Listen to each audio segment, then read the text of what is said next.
ప్రశ్నలు ఎన్నైనా జవాబు ఒక్కటే, ఏం తెలీదు.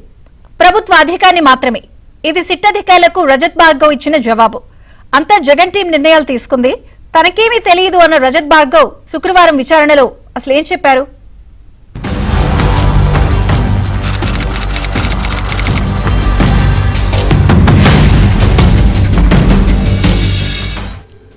రానంటూనే వచ్చేశారు రజత్ భార్గవ్. లిక్కర్ విచారణకు హాజరయ్యేందుకు సమయం కావాలన్న retired IAS Rajat Bhargav silent గా సిట్ ఎదుటకు వచ్చేశారు.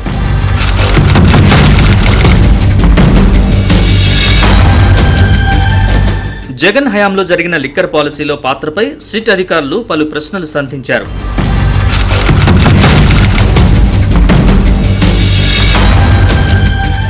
అయితే ప్రభుత్వ విధానపరమైన నిర్ణయాలతో అధికారులుగా తమకు ఎటువంటి సంబంధం లేదని సిట్ అధికారులకు వివరణ ఇచ్చారు.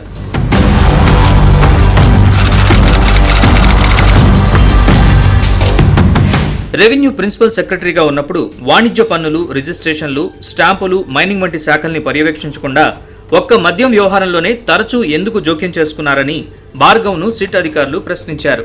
తాను అన్ని శాఖలతో పాటు మద్యం వ్యవహారాల్ని కూడా పర్యవేక్షించానని తెలిపారు.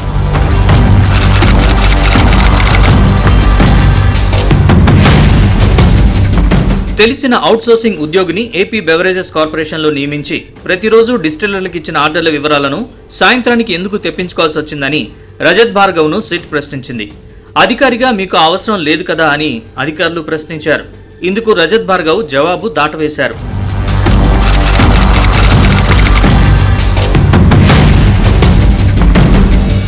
కసిరెడ్డితో తరచూ ఫోన్లు మాట్లాడడంపై అడగ్గా తనతో చాలా మంది మాట్లాడతారని సిట్ అధికారులకు సమాధానమిచ్చారు. మద్యం పాలసీని మార్చే సమయంలో కూడా ఉన్నారా అని ప్రశ్నించగా తనకు సంబంధం లేదని భార్గవ్ తెలిపారు. మద్యం ధరల పెంపు, డిస్టిలర్లకు ఆర్డర్లు ఇవ్వడంలో భార్గవ్ పాత్ర ఉందని విచారణలో బయటపడింది. దీంతో విచారణకు పిలిచారు. శుక్రవారం ఉదయం 10 గంటలకు హాజరు కావాలని నోటీసులు ఇచ్చారు. అనారోగ్యం రీత్యా రాలేనని భార్గవ్ బదులిచ్చారు. కానీ తప్పనిసరిగా హాజరు కావాలని స్పష్టం చేయడంతో ఆలస్యంగా విచారణకు హాజరయ్యారు.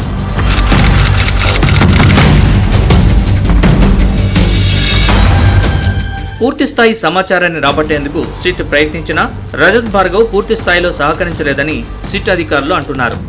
మరోసారి విచారణకు పిలిచే అవకాశం ఉంది.